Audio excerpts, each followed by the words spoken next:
There's a building in downtown Washington, D.C. that has no windows on its lower floors, no public entrance, no listing in the federal building directory, and no official acknowledgement of what happens inside it. It sits between two ordinary government office buildings. It has a street address, it pays municipal taxes, and if you walk up to its door and knock, nothing happens. It is not a ruin. The lights are on. The ventilation systems run. People go in and out through an entrance that is not visible from the street. It exists in a category that the American government has perfected over the course of its history. The category of things that are there, that you can see, that your taxes almost certainly fund, and that you are not under any circumstances supposed to ask about. America has more of these places than any other nation on earth. Not because America is uniquely secretive, because America is uniquely large, uniquely resourced, and uniquely skilled at hiding things in plain sight. Today we go inside 5 of them. As far inside as the public record allows, which in each case is not nearly far enough. Mount Weather Emergency Operations Center, Virginia, 60 miles west of Washington, D.C., beneath a mountain in the Blue Ridge Range near the town of Bluemont, Virginia, there is a fully functioning underground city. It has streets. It has a hospital. It has a crematorium. It has a television studio. It has its own water supply, its own power generation, its own sewage treatment, and its own transportation system. It has dormitories, cafeterias, office buildings, and a reservoir. It was built to house the entire executive branch of the United States government, plus the Supreme Court, plus the leadership of every major federal agency in the event that Washington, D.C. is destroyed. It is called Mount Weather Emergency Operations Center, and it has been continuously staffed and operational since 1958. The above-ground portion of Mount Weather is a federal emergency management agency facility. FEMA openly acknowledges its existence. What FEMA does not discuss publicly is the below-ground portion, known internally as Area B, which is where the actual underground city sits. The facility came to public attention accidentally in 1974 when a commercial aircraft crashed into the mountain during approach to Dulles Airport. Rescue workers who arrived at the scene reported seeing a facility far larger and more sophisticated than any public FEMA installation they had encountered. Congressional members who attempted to investigate were told the facility was classified under executive authority and beyond congressional oversight. That last part is the significant detail.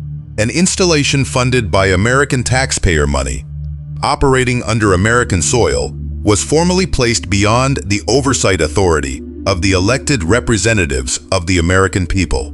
The legal mechanism that allows this is a presidential directive classification system that was established in the 1950s and has been renewed by every administration since. The full scope of what is in Area B has never been subject to congressional inspection. The full list of who has designated sleeping quarters in the facility, meaning who is on the list to be evacuated there in a national emergency, and therefore considered essential to the continuation of government, has never been made public. You are not on that list. The question of who decided that and by what criteria has never been answered. Australia, American base that America denies. This one requires a geographical clarification. Pine Gap sits in the Australian desert outside Alice Springs. It is technically on Australian soil. It is operated entirely by the American Central Intelligence Agency and the National Security Agency. The Australian government is not fully briefed on what happens there. Australian citizens are prohibited from approaching within a significant exclusion zone, and American officials, when asked about it in congressional hearings, have declined to confirm its operational purpose under classification authorities. It is an American facility on foreign soil that neither the American public nor the Australian public is permitted to examine. It qualifies because the entity running it is American, the funding is American, and the secrecy protecting it is American. What is known about Pine Gap comes from a combination of declassified documents, satellite imagery analysis, and the accounts of former employees who have spoken in limited terms after leaving the facility. It is a signals intelligence collection facility. It intercepts electronic communications. The distinctive white radome structures visible on the facility's surface house satellite tracking dishes that monitor communications across a significant portion of the Eastern Hemisphere. It played a role in the targeting of military operations in multiple conflicts. It collects data on the communications of civilian populations across multiple continents, including the communications of citizens of allied nations who were not at war with anyone. The specific legal framework under which Pine Gap operates is not publicly available. The treaty between the United States and Australia that established the facility has never been fully declassified. Sections of it were released under Australian Freedom of Information requests in the 1980s, but with critical passages redacted. The passages that were redacted are the ones that describe the limits, if any, on what the facility can do and who it can surveil. The absence of those passages in the public record means the limits, if they exist, are unknown, and limits that are unknown function identically to limits that do not exist. The Dulce Base, New Mexico. This one is different from the others on this list in an important way. The American government does not officially acknowledge that the Dulce Base exists at all. There is no FEMA press release. There is no declassified treaty. There is no congressional hearing where a witness declined to confirm its purpose. There is only the consistent testimony of a specific and verifiable set of people across several decades. Physical evidence that something unusual exists beneath the Archuleta Mesa, near the town of Dulce in northern New Mexico, and the notable absence of any serious official investigation into claims that, if true, would represent the most significant secret in American history. The claims are these. Beneath the Archuleta Mesa, at multiple levels underground, there is a joint facility operated by American military and intelligence agencies in cooperation with a non-human intelligence. The facility conducts biological research of a nature that no public institution would permit. Workers who have claimed to have been employed there describe multiple underground levels, with the deeper levels containing things they describe in terms that no conventional government installation would explain.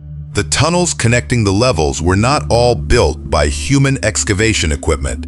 Sections of the tunnel walls show a glassy, smooth finish consistent with a boring method that melts rock rather than cutting it. A technology called nuclear subterrane boring that the United States Atomic Energy Commission developed and patented in the 1970s and then apparently stopped using, with no public record of where that technology went afterward. What makes Dulce different from a pure conspiracy theory is the physical evidence that something is there. Animals in the Dulce area have been found mutilated in ways that conventional predation does not produce. Organs removed with surgical precision. No blood at the scene despite massive internal trauma. The United States government has never produced a satisfactory explanation for the cattle mutilation phenomenon that has been documented in this region since the 1970s. An FBI investigation was opened in 1979 and closed without conclusion. The physical evidence of the mutilations exists. The surgical precision exists. The absence of blood exists.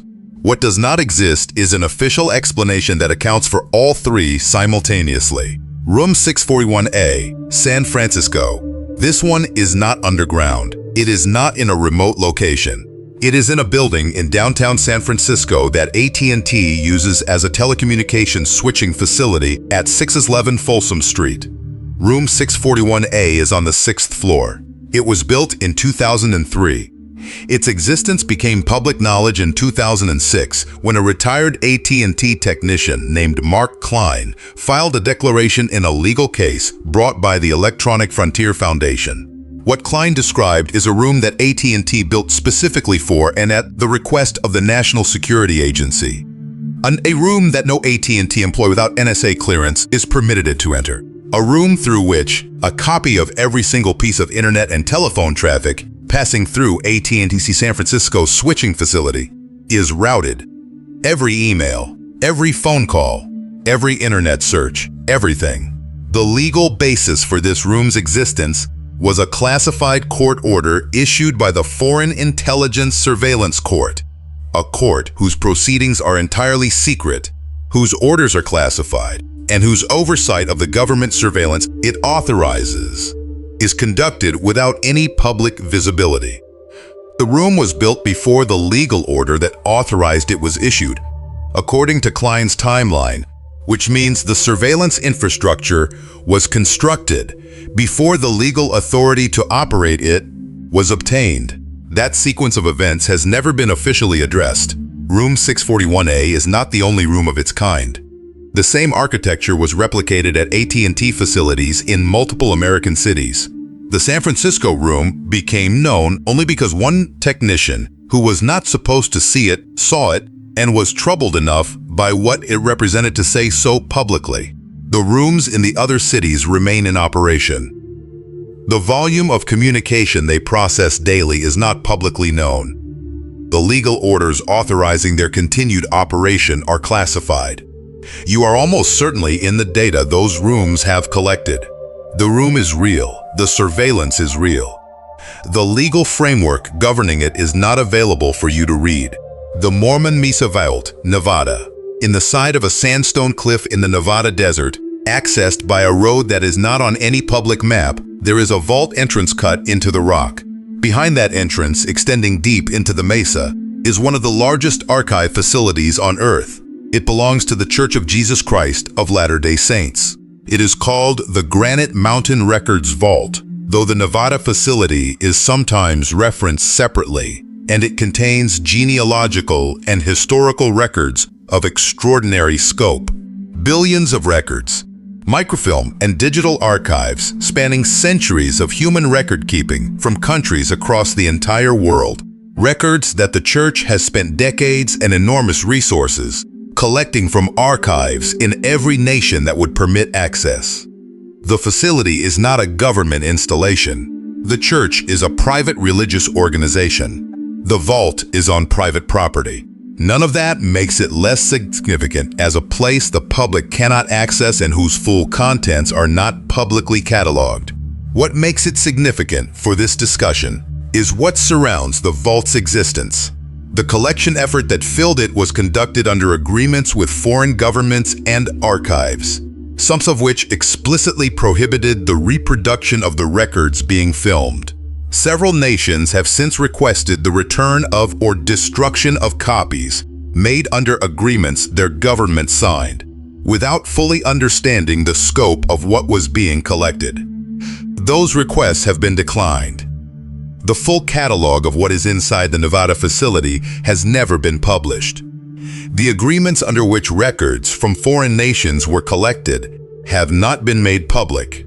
The question of who has access to the records and under what circumstances has not been fully answered.